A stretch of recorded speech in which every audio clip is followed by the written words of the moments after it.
gorgeous. And this next story is living proof.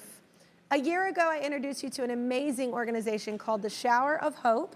They provide mobile showers for LA's unhoused community, along with meals and other resources. Take a look. It starts with the shower, but the end goal is we want them to be seen as part of our community, as part of our neighborhoods, and creating a pathway out of homelessness for the Angelinos living on our street. Well, it turns out the Shower of Hope inspired my next guest. It's a beautiful story. I love how everything's impacting each other. She realized after taking a shower, you're gonna need clean clothes. So she created an organization that provides free laundry services for LA's homeless, and they've partnered directly with the Shower of Hope, and that makes her a good neighbor. Good, so good. Good neighbor. So good. It's my favorite part. Please welcome Jody, the founder of Laundry Truck LA, and welcome back Mel, the founder of the Shower of Hope, y'all. So meet Dominique, meet Jamie. Everybody say hi.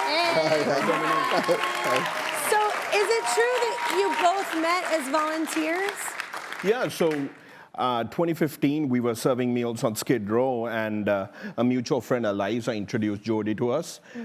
She started serving on Skid Row with us. She became consistent. From the get-go, I could see that there was something in her that she really wanted to connect with the problem. And then 2017, we started the Shower of Hope. She was involved, she helped us fundraise. And then one day she wanted to talk to me, and she's like, hey, like, I really love to see people walking out of the showers, how happy they are. But it's tough to see them put on their old clothes. Yeah, right, exactly. So I come from a fashion background. I have a fashion brand, Dolan. We make really amazing scrubs for the healthcare community. Yeah. So I'm really connected to clothing and the power of clothing and like what it can do for your self-esteem. Like when you look good, you feel good. Absolutely. And so we built a laundry trailer, totally inspired by the Shower of Hope. And we do 10 locations a week now, and we wash, dry, and the thing that people are really surprised at is we fold the clothes. And our guests tell us that just receiving these like folded clothes back and putting them on helps them just feel human again. And just dignity, like all of that kind of comes. So what kind of transformation have y'all seen? Like, I know we talked about it a little last time with the Shower of Hope, but like, it's such a transformative, like one that people see you, they care, it's a healing process. I know we take it for granted because it's a luxury we have, it's a privilege. Yeah. But like some people don't have that. Like what have you seen like from being able to like wash their clothes, give them back to them, they're going away and feeling fresh? What have you kind of seen? The truth is, for a lot of the folks that we try to help, when they see themselves in the mirror, they hurt. So having a shower, being able to get their favorite clothes laundered, fresh, put that on, and look at a mirror and kind of, you know, see themselves in a different way, to kind of fall in love with themselves again and have hope. Hope, yeah. That's the whole point. It's about, for us, it's about restoring dignity. And that's something I feel like everyone, even if you have never been unhoused, like that's something as relatable. I think everyone in our lives have had a moment where you just needed a little bit of hope. You know, so even if it's a small ripple, it can still make a ripple and a wave. Have y'all ever had anything in your life like that where something, it might have seemed small, but it really impacted you?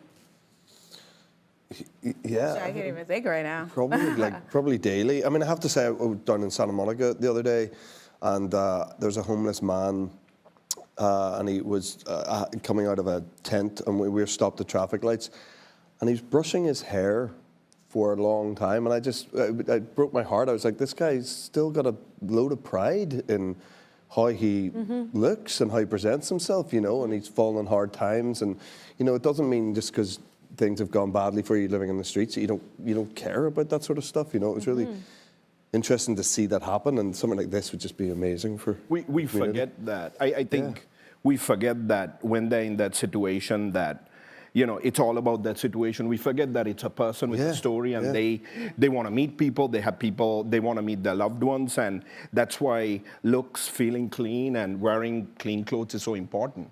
So, Jody, what have you learned about the people you serve? Because I think that a common misconception is everybody goes, "Oh, you're homeless, you're a drug addict," and that's not the case. Not at all. I mean, there's certainly that, of course, right?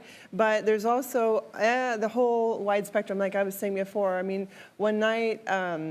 at a safe sleeping parking lot that Mel's nonprofit manages, I met a woman sleeping in her car with her 5 kids. And a couple of them toddlers, right? She had 7 loads of laundry. I mean, that's a lot of laundry. You know, kids go through a lot of dirty clothes, you know, and I don't think I would have got this without being really like involved in it and putting a face to all of this and understanding that there's so much we can do. People can fall on hard times, and I think people think that you're immune to, or it won't happen to you, that happens to other people. I swear to you, it can happen to you at any moment, and it's so beautiful that you have that safe parking lot. Like, to be someone living in your car, I can't imagine with 5 kids. Yeah, I as a know. mama bear, that would have killed me. Like, I to know, go I was through thinking, that. like, what happens if we're not here? What do I you know. do, you know? And especially babies that young, they're still getting potty trained. So that's a lot of laundry. It's a lot of dirty laundry. Yep, real dirty. Our next guest used both services, and he credits them with helping him get out of homelessness. Everybody say hi to Lex.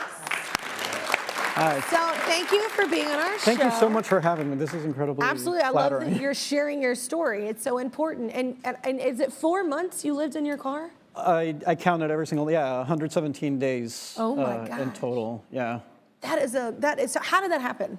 So I'm originally from Venezuela. I grew up there. I moved to the Northeast with my grandmother. I went to culinary school after graduating high school. And when I realized that even though I love to cook, that really wasn't the path that I wanted to go down. I ended up putting myself through college again. I went to Fairfield University, graduated in 2014, home of the Stags. Go Awesome, Stags. yes. And once I said to myself, you just move out west, I decided to do that. It turned out that I landed a job interview in early February of 2020. And I didn't get the job, and my timing couldn't have been more perfect because the pandemic hit. I was gonna say, and then March hit, yeah. And then everything just pretty much started going downhill from there, and survival mode kicks in.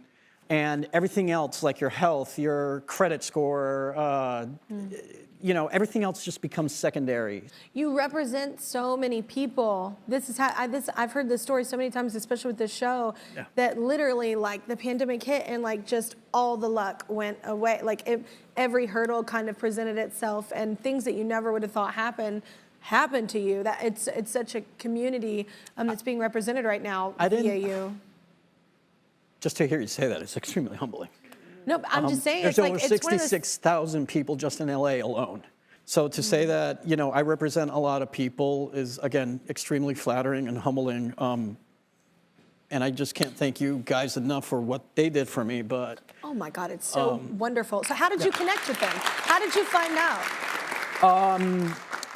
My friend Janae Honest, who was a UCLA gymnast, posted on social media information about the Showers of Hope and their safe parking program. So when I found myself stuck in the middle of it all, I contacted them.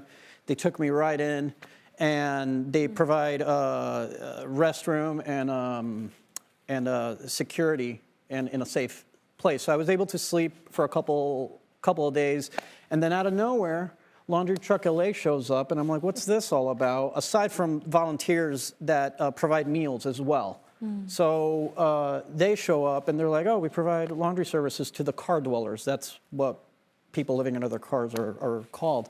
And here are these resources being extended to me to the point where now my basic needs are being met. I didn't have to worry so much about them anymore. Now I can shift my energy towards other things like getting a full-time job and focusing on my health. You don't feel like all of it's on you. Yeah, it just relieves you from so much concern. And again, I can't thank these guys enough for what they did for me, and to continue on doing for other people is incredible. So I've talked about this all on the show. My kids, and we both have kids, it's like, it's a hard thing to describe because my kids will see this and they're like, they don't understand because they don't even understand the privilege of it. Like, have you ever had to have those conversations like with? Well, that's why I think it's so important to, you know, have this emphasis on it and spotlight on it, and guys like you coming on to you know, expose this, because, you know, there is always a story to every situation, you know, and I've got to get away from this idea that everyone who's living in their car, everyone who's living in a tent made a load of mistakes in their life. There are people that maybe that is the case, but we're talking about a very educated man here who is very employable, shouldn't find himself in that situation, but the world has worked against him to put himself in that position, and it actually helps, you know, when you're trying to explain to kids to hear stuff like this, you know, to show that like it's people don't wish this upon themselves, you know, that this falls upon people because of, you know, failures in a system or something like a pandemic, which is just, you know, hard luck for everyone. But the more you can expose what you guys are doing, the better, I think. Well, we love what an impact Laundry Truck LA is making for people here, so we reached out to our friends at Dirty Labs, a new laundry detergent brand that is on a mission to prove that safe, eco-friendly laundry detergents can actually work. And as a way to kickstart their ongoing support of Laundry Truck LA, they're donating $10,000. Wow. Yes. And also to keep supporting, we love Shower of Hope. We love the ongoing efforts that y'all do, and so we're giving you $5,000 as well, just to help out. Lex, we're actually going to give you $5,000